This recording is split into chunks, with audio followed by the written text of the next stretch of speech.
to work with our children, how to develop them emotionally, mentally, and academically. We want to talk a little bit more about the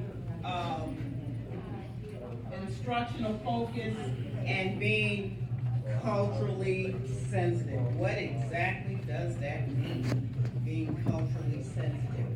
I want you to look at some pictures here and see, what do you think these individuals who you probably don't know, you might know one or two, but have in common? And if we had time to talk about it and discuss, you would discuss, but we don't have that kind of time. What do they have in common? Well, for right now, they're all very, very wealthy, but they didn't start out that way. They started out with very humble beginnings. And here's what we want to say about, well, let me introduce them first. So up here at the top, and you all are probably familiar with the Forever 21 stores. This is the founder, Do Wang Chang. Started out very, very humble, came over from Korea. He and his wife began, he worked 3 jobs. He worked as in a gas station, he worked as a janitor in a coffee shop, all 3 jobs simultaneously. He worked until he and his wife realized their vision. And now he has a net worth of $3.2 million. That's what he is.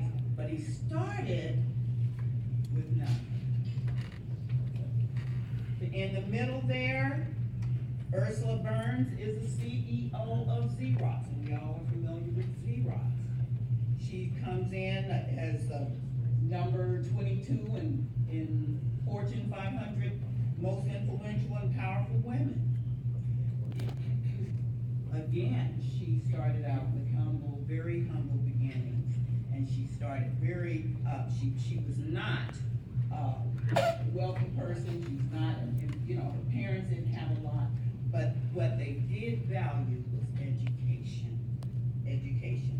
and they pushed her, and her teachers believed in her, and she began to believe in herself, and she is where she is today because of that. Over here in the far corner there, Prime Minister of India, Narendra Modi.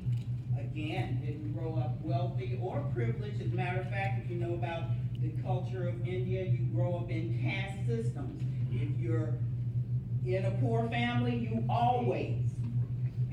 will be a poor family. That's what they believe. If you grew up in a wealthy environment, you will always have wealth and riches.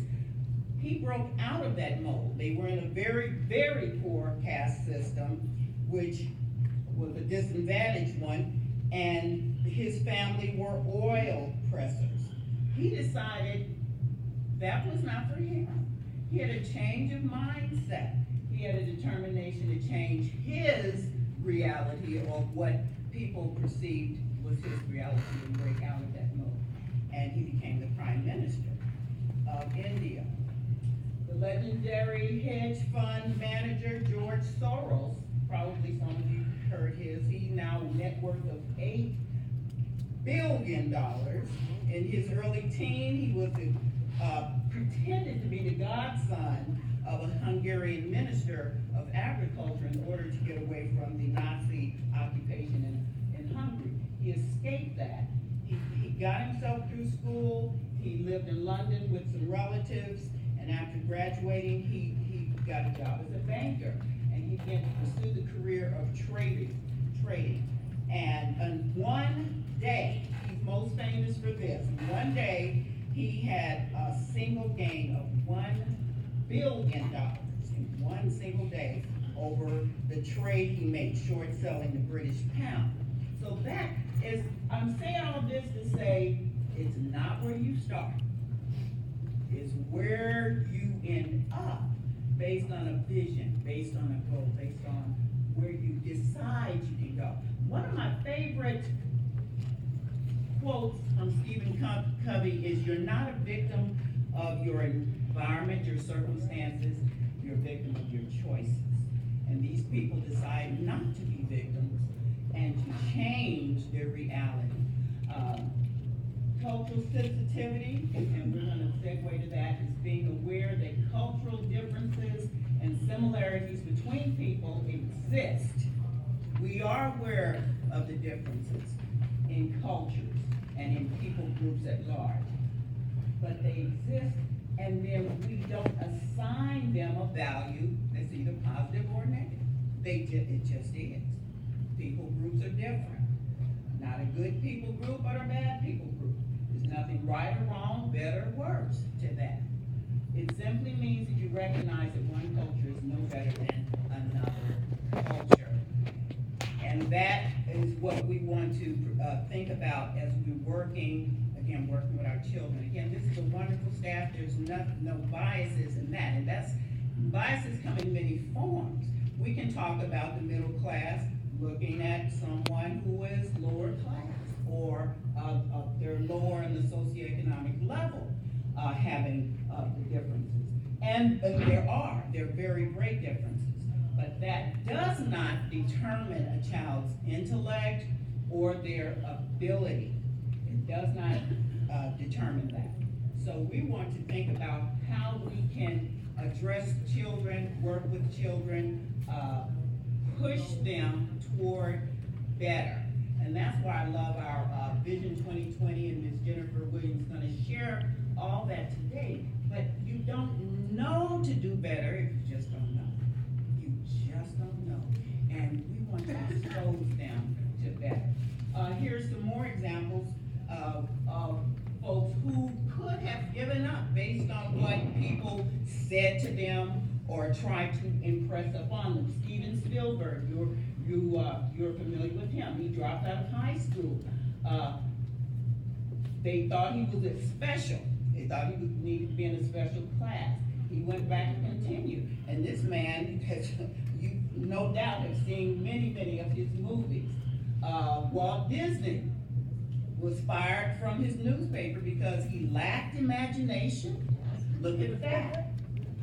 And so it's not what people say about you, is what you believe about yourself. Albert Einstein, he didn't speak till he was 4 years old. He couldn't read till he was 7. And one of his teachers said he was mentally slow, unsociable, and adrift, forever in foolish dreams. Winston Churchill had repeated grade in elementary. Sometimes that's necessary. Sometimes that is. Leonardo da Vinci had ADD. We recognize and understand that, don't we? And that doesn't, again, determine intellect or ability, does it? Pablo Picasso had a difficult time in school, and he was labeled dyslexic. Dyslexia is not intellectual disability. It's not. It's a different way of learning, and we have to be aware of how the children learn and be able to address those learning challenges. Thomas Edison was thrown out of school at age 12. How did he get kicked out of school? Said he was terrible at math and unable to focus. His teacher said he was too stupid to learn anything. And this is what we're talking about today, just being sensitive to, if the child doesn't get it the way you teach it, then fix the way you teach it.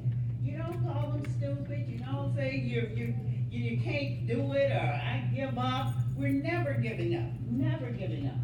Ben Carson, my favorite here, because he's a contemporary. Matter of fact, if you remember, he was a presidential candidate here. His last lecture was in inner city school.